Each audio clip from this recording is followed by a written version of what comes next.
Company अरे हेर्न सकिन्छ यहाँनिर होइन। अब जस्तो कम्पनी भए पनि सानै भए पनि कम्पनी चाहिँ छिटिक्क हुन्छ क्या, व्यवस्थितसँग बनाउँछ। धेरै खर्च लगानी पनि धेरै। फेरि के अनुदानहरू सहुलियत पक्कै पनि दिन्छ होला, होइन भने चाहिँ सानो कम्पनी हुन्छ, करोड लगानी हुन्छ यहाँनिर। बाटोघाटो पनि जताकतै हेर्ने हो भने है यस्तो दामी हुन्छ नि, बाटोमै सुत्यो पनि धुलै नलाग्ला जस्तो टाइपको हुने। यतातिर फोहोर भन्ने कुरा खासै देख्नु सक्दैन।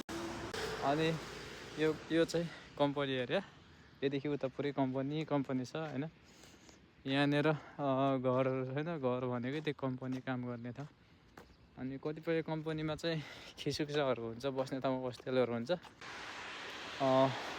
कम्पनीहरू बाक्लै भएकोले कहिले कसो आग लागि भयो भने खतरा हुनसक्छ भनेर यो ठाउँको जब सेन्टरले यो एरियाको कम्पनीहरूलाई चाहिँ कम्पनीमा मान्छे बाहिर नै खिसुक्साहरू ल्याउनुपर्छ भनेर भनेको हुनाले प्रायः जस्तो मान्छेहरू बाहिर हाम्रो वरिपरि चाहिँ बसिरहेको देखिन्छ।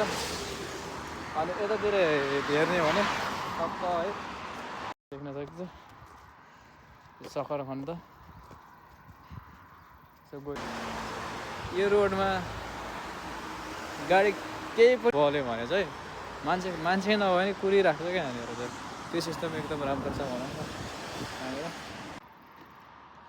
काम गर्ने ठाउँ छ यता। अनि त्यसपछि हामी बस्ने एरिया चाहिँ यता यो बिचमा चाहिँ खोला छ होइन, खोला सानसानो खोला छ त्यही हो। अनि हामी बस्ने त्यतिकै यता चाहिँ लगभग कम्पनीहरू शान्ति न फात्तपुर्त भएन, त्यस्तो कम्पनीहरू चाहिँ छैन। यतातिर चाहिँ मान्छे बस्नको लागि होस्टेलहरू छ भनौँ न।